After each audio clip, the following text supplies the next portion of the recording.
नीति संस्कृतम् नीति संस्कृतम् नीति संस्कृत। अध्याय 6 हम लोग पढ़ रहे हैं। अध्याय 5 तक पढ़ चुके हैं। आज हमारा टॉपिक्स है सर्वनाम, विशेषण, लिंग, वाच्य ज्ञान एवं धातु रूप। आज हम लोग सिर्फ सर्वनाम और विशेषण पढ़ेंगे। अगले वीडियो में हम लोग लिंग, वाच्य ज्ञान एवं धातु रूप पढ़ेंगे। ठीक है, आज का टॉपिक्स रहेगा सर्वनाम एवं विशेषण। सर्वनाम किसे कहते हैं बताइए, कौन कौन जानता है सर्वनाम? सर्वनाम किसे कहते हैं? छोटे क्लासों में भी पढ़ाया जाता है कि संज्ञा के स्थान पर जो शब्द का प्रयोग होता है वो सर्वनाम होता है। ठीक है, तो ये सर्वनाम है। संज्ञा के स्थान पर जिन पदों का प्रयोग किया जाता है, जिन शब्दों का प्रयोग किया जाता है, उन्हें सर्वनाम कहते हैं। संस्कृत व्याकरण में 35 सर्वनामवाची शब्द होते हैं। कितने सर्वनामवाची शब्द होते हैं? 35। जैसे रामः पुस्तकम पठति। अब रामः पुस्तकम पठति क्या है? संज्ञा है रामः। पुस्तकम पठति सह देवालयम गच्छति। अब राम की जगह हम क्या यूज किए हैं, क्या प्रयोग किए हैं? सह। राम की जगह क्या प्रयोग किए? सह। यहाँ प्रथम वाक्य में रामः संज्ञा पद है, दूसरे वाक्य में सह का प्रयोग सर्वनाम के रूप में किया गया है। सर्वनाम सभी लोग जानते हैं। आज सभी लोगों को ये पता होगा कि सर्वनाम किसे कहते हैं।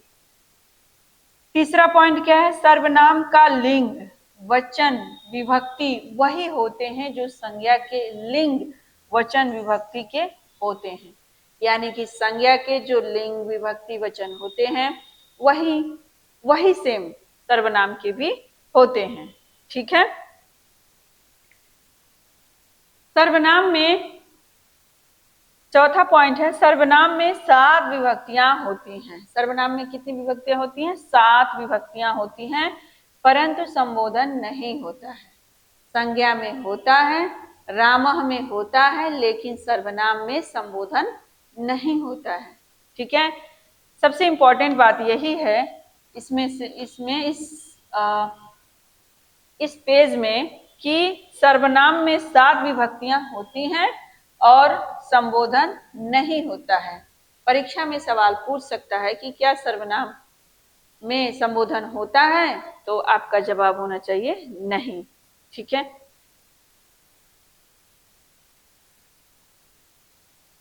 पांचवा है, संस्कृत परीक्षाओं में वस्तुतः सर्वनाम के प्रकार से प्रायः सवाल नहीं पूछते हैं। मतलब ये सर्वनाम के प्रकार कितने हैं, ये शायद इसका मतलब सवाल नहीं पूछा जाता है। जैसे पुरुषवाचक सर्वनाम, निश्चयवाचक सर्वनाम, फिर भी आप उसको जानिए, उसको पढ़ना पड़ेगा। संस्कृत परीक्षा में प्रांग के शब्द रूपों के अनुसार ही प्रश्न बनते हैं। शब्द रूप के अनुसार ही प्रश्न बनते हैं। अर्थ के अनुसार सर्वनाम के 6 प्रकार होते हैं। ठीक है, अर्थ के अनुसार सर्वनाम के कितने प्रकार होते हैं? 6 प्रकार। कौन कौन? पुरुषवाचक सर्वनाम, निश्चयवाचक सर्वनाम, संबंधवाचक सर्वनाम, अनिश्चयवाचक सर्वनाम, निजवाचक सर्वनाम और प्रश्नवाचक सर्वनाम। तो सबसे पहला पॉइंट हमारा रहेगा पुरुषवाचक सर्वनाम। ये सर्वनाम 2 होते हैं। पुरुषवाचक सर्वनाम में किसी व्यक्ति का बोध हो रहा है तो ये 2 होते हैं। कौन कौन? अस्मद और युष्मद। कितने होते हैं? अस्मद और युष्मद। ठीक है, युष्मद जो है मध्यम पुरुषवाची होते हैं तथा अस्मद जो है उत्तम पुरुषवाची होते हैं। जैसे हम प्रथम पुरुष में क्या पढ़ते हैं? सह। तो हम कब पढ़ते हैं? मध्यम में। तो युष्मद क्या हो गया? मध्यम पुरुषवाची हो गया। अस्मद क्या हो गया? उत्तम पुरुषवाची।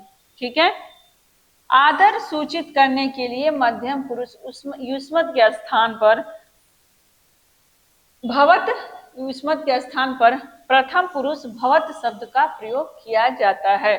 यानी कि आदर प्रकट करने के लिए, आदर व्यक्त करने के लिए हम क्या करते हैं? युष्मद, युष्मद मतलब तुम सब। ठीक है, तो युष्मद का प्रयोग ना करके हम क्या करते हैं? भवत का प्रयोग करते हैं। भवत मतलब आप। ठीक है, भवत के साथ प्रथम पुरुष की ही क्रिया होती है क्योंकि भवत की गणना प्रथम पुरुष में की जाती है। जैसे भवान पठति, जैसे आप पढ़ते हैं, जैसे आप पढ़ते हो।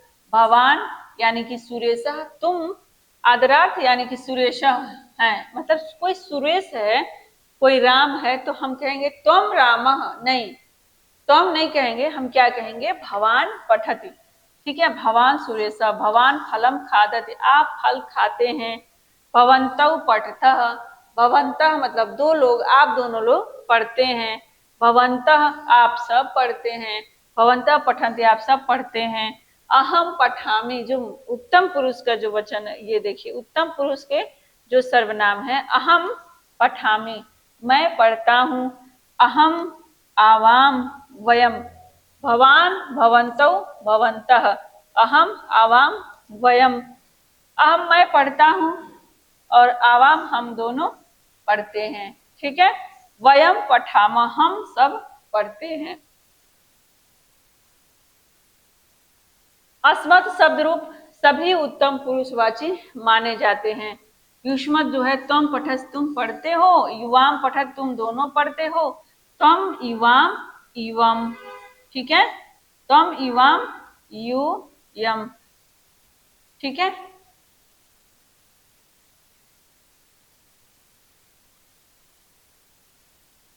तुम सब पढ़ते हो, तुम सब पढ़ते हो, तुम युवाम यूयम। युष्मत् के सभी शब्द रूप मध्यम पुरुषवाची माने जाते हैं। युष्मत् के सभी, ऐसे सह तौ ते, सह तौ ते, त्वम युवाम यूयम अहम आवाम वयम, तो हम लोग क्या पढ़ते हैं, मध्यम में त्वम, ठीक है, और उत्तम क्या पढ़ते हैं, अहम। आदर बोध करने के लिए कभी कभी भवत तथा भवती स्त्रीलिंग के पूर्व अत्र और तत्र लगा दिए जाते हैं। जैसे कृपया अत्र भवंता आज्ञापयन्तु, आप पूज्यगण कृपया करके आज्ञा प्रदान करें, इसे दे दिया अत्र। अत्र का प्रयोग यहाँ पे सिर्फ अत्र भवंता, सिर्फ आदर प्रकट करने के लिए किया गया है। अत्र का प्रयोग यहाँ पर सिर्फ आदर प्रकट करने के लिए किया गया है। अत्र भवंता, अत्र भवती, आप गौतमी, आप पूज्या गौतमी आती हैं, आप पूज्या गौतमी आती हैं। अत्र भवती गौतमी आगच्छति, यहाँ अत्र तत्र का अर्थ यहाँ वहां नहीं। अगर मान लीजिए अत्र यहाँ पे आ गया, तो आप अत्र मतलब यहाँ, तत्र मतलब वहां, तो यहाँ वहां इसका मतलब बिल्कुल नहीं है। ठीक है, यत्र तत्र का अर्थ होगा यहाँ वहां नहीं, अपितु वाक्य का संयोजन है, वाक्य का संयोजन है। ठीक है, अब क्या है, भवत शब्द के पहले एस और स का भी प्रयोग मिलता है।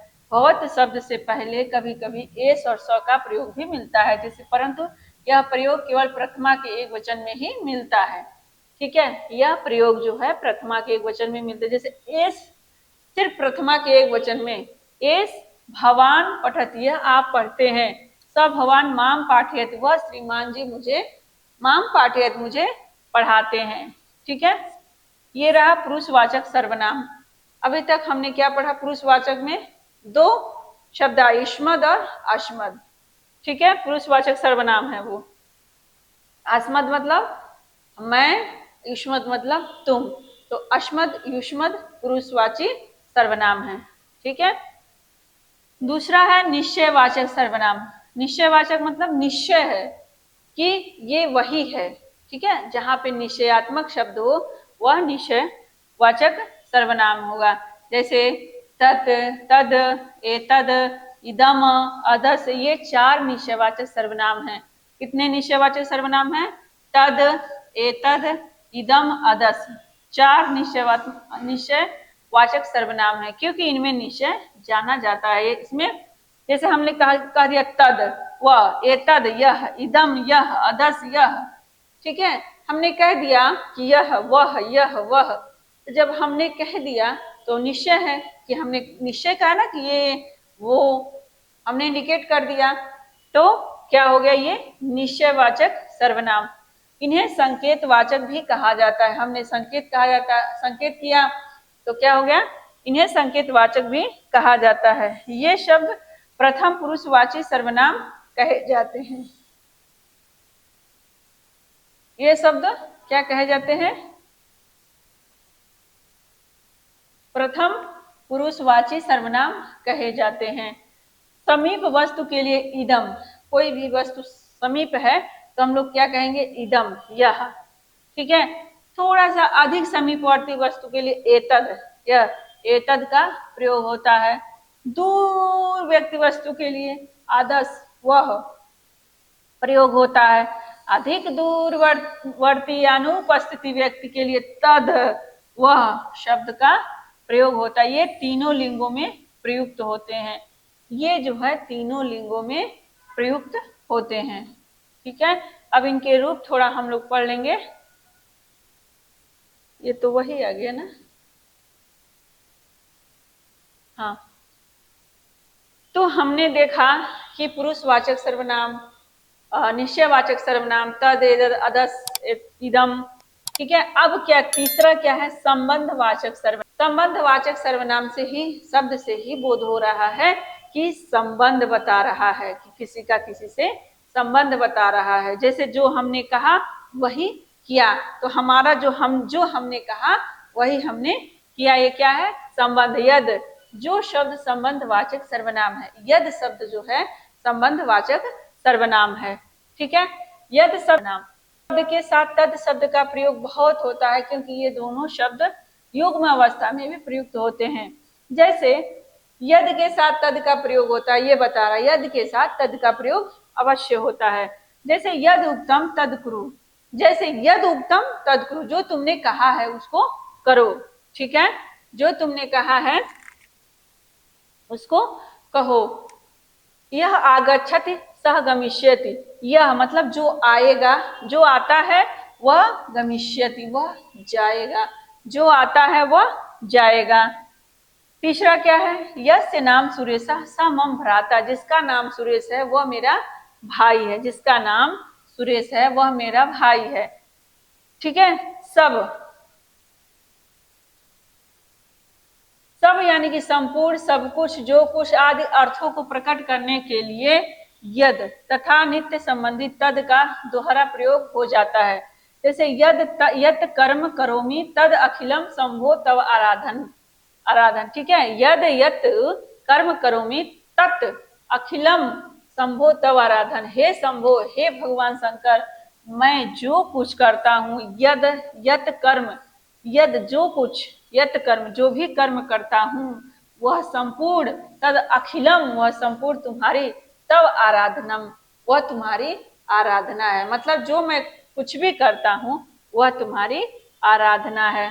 जब यद शब्द का प्रयोग किम अपि चित्त चन प्रत्यांत का प्रयोग होता है, तब जो कोई भी, जब किसी भी, यानी कि जो कोई भी या जिस किसी भी या जहां कहीं भी आदि अर्थों का बोध होता है। यदि शब्द का जब प्रयोग किम के साथ होता है, यह जैसे उदाहरण से समझिए, उदाहरण से समझ में आएगा। जैसे यम कश्चित, यम का प्रयोग, यम के साथ क्या हो गया, कश, चित, चित हो गया है, तो वह मूर्ख यो प्रतिभाति। यम कश्चित पश्यामी स मूर्ख, य के साथ यम, स मूर्ख। ठीक है, अकश्चित हो गया, यानी कि जिस किसी को देखता हूं वह मूर्ख की भांति लगता है। यम कश्चित पश्यामी, जिस किसी को भी देखता हूं, स मूर्ख यु, वह मूर्ख की भांति ही प्रतिभाति, वह मूर्ख की भांति ही लगता है। इसी तरह एक और बहुत प्रसिद्ध उदाहरण है, यम यम पश्यसि तस्य तस्य पुरतो मां ब्रूहि दीनम वचः, ये वचः है। ठीक है, यानी कि यम यम पश्यसि, जिस जिस को देखते हो, यम यम जिस जिस को देखते हो तुम यहाँ पे साइलेंट है, जिस जिस को देखते हो, तस्य तस्य पुरता उसके उसके सामने, मां ब्रूहि दीनम वचः, उसके सामने दीनता के वचन को, यानी कि दरिद्रता के वचन को, या फिर बहुत ही कमजोर वचन मत कहो, दीन वचन मत कहो। ठीक है, मत कहो। देखिए यम यम के साथ क्या क्या आया, तस्य तस्य। ठीक है, अब ये रहा संबंधवाचक सर्वनाम। चौथा क्या है, अनिश्चयवाचक सर्वनाम। जैसा कि नाम से ही पता चल जा रहा, अनिश्चय, जिसका निश्चय ही नहीं है, ठीक है, तो अनिश्चय किसमें होता है? प्रश्नवाचक में ना। अनिश्चयवाचक सर्वनाम किम शब्द के साथ, यही है ना? हाँ। चौथा क्या है? किम शब्द के साथ चित्त, चन, अपि अथवा स्वित जोड़कर अनिश्चयवाचक सर्वनाम बनाया जाता है। यानी कि अनिश्चय मतलब किम क्या, जैसे कश्चन कोई, कोपि कोई भी, कश्चित कोई, जनः नगरे आगच्छति कोई अनिश्चित व्यक्ति नगर में आता है। कश्चन, कोपि, कश्चित। कश्चन कोई, कश्चन कोई भी, कश्चित कोई, इसका मतलब एक है, लेकिन हमें यह निश्चित नहीं है कि कौन आ रहा है। अनिश्चय की स्थिति में है तो कोई जब आ जाए, कश्चन आ जाए, कोपी आ जाए, तो समझिए ये अनिश्चयवाचक सर्वनाम है। ठीक है। कभी कभी किम शब्द के साथ अपि का प्रयोग होने पर, कभी कभी देखते हैं किम के साथ कभी कभी किम के साथ अपि का भी प्रयोग होता है, तो उससे क्या होता है? विलक्षण, अभूतपूर्व, अनिर्वचनीय अर्थ का बोध होता है। जैसे उदाहरण से समझिए, केनापि कारणेन अहम न गच्छामि, किसी अनिर्वचनीय कारण से मैं नहीं आता हूँ। ठीक है, केनापि कारणेन। अब हमने कह दिया केनापि कारणेन, तो आपको समझ लेना होगा कुछ मतलब कुछ ऐसा हुआ होगा, अभूतपूर्व हुआ होगा, कुछ अनिर्वचनीय हुआ होगा, कुछ ऐसा हुआ होगा कि जो वो कहना नहीं चाह रहा है, वर्णन नहीं कर पा रहा है या करना नहीं चाहता है, तो कुछ किसी उसको बताना नहीं चाह रहा है, तो वो अनिर्वचनीय है। तो किसी अनिर्वचनीय कारण से मैं नहीं आता हूं। कभी कभी, कहीं कहीं, अनिश्चित के लिए क्वचित क्वचित, तथा कभी कभी के लिए कदाचित, कभी कभी के लिए, कहीं का अनिश्चित के लिए क्वचित क्वचित, और कभी कभी कदाचित कदाचित शब्द का प्रयोग अनिश्चित अर्थ में होता है, वह अनिश्चयवाचक सर्वनाम में परिगणन किया जाता है। यानी कि कहीं कहीं क्वचित क्वचित का प्रयोग हो तो समझिए कभी कभी, यानी कि कदाचित कदाचित का प्रयोग हो तो समझिए अनिश्चयवाचक सर्वनाम है। क्वचित, क्वचित प्रवृत्ति, क्वचित प्रवृत्ति, क्वचित विभाषा, क्वचित उत्सव भवति, क्वचित विलापनम, कहीं तो उत्सव हो रहा है और कहीं विलाप हो रहा है। क्वचित उत्सव भवति और क्वचित विलापनम, कहीं पे उत्सव हो रहा है, क्वचित उत्सव भवति और क्वचित विलापनम। ये हम देख रहे हैं कि कहीं उत्सव मनाया जा रहा है और कहीं पे रोया जा रहा है, लेकिन हमें पता नहीं है कि उत्सव क्यों मनाया जा रहा है और रोया क्यों जा रहा है। ठीक है, ये अनिश्चयवाचक कहीं कहीं पे, तो इसके लिए अनिश्चयवाचक सर्वनाम है। पांचवा क्या है? निजवाचक सर्वनाम। जैसा कि शब्द से ही पता चल जा रहा है कि निजवाचक सर्वनाम मतलब अपना, कुछ अपना। ठीक है, निज, अपना। निजवाचक सर्वनाम अव्यय शब्दों से ही निष्पन्न होते हैं, यानी कि निजवाचक जो होते हैं वो अव्यय शब्दों से निष्पन्न होते हैं। अव्यय शब्द क्या है? अस्मत् शब्द का भी कहीं कहीं इसका प्रयोग देखा जाता है, जैसे स्वतः, निज, स्वयं। अव्यय में अस्मद स्मद में आप पढ़ेंगे तो, मम, तो ये निजवाचक सर्वनाम है। ठीक है, स्वतः, निज, स्वयं, मम इत्यादि शब्द। सह स्वतः कार्यम करोति, निज हृदय विकसंता, संतः संतः कियंता, स्वमेव मृगेंद्र दत्ता, मम पुस्तकम, मम विद्यालय। देखिए यहाँ पे सह स्वतः, यहाँ पे आ गया निजवाचक, निज हृदय, निज हृदय में, स्वयं एव, स्वयं ही, मम, मम, ठीक है, पुस्तकम, मम विद्यालय। ठीक है, तो ये सब क्या है कि वो खुद से जुड़ा हुआ है। ठीक, तो ये रहा निजवाचक सर्वनाम। अब क्या है? प्रश्नवाचक सर्वनाम। जैसा कि इसके भेद से, इसके नाम से ही पता चला, प्रश्नवाचक सर्वनाम। जैसे प्रश्नवाचक सर्वनाम किम शब्द से बनता है।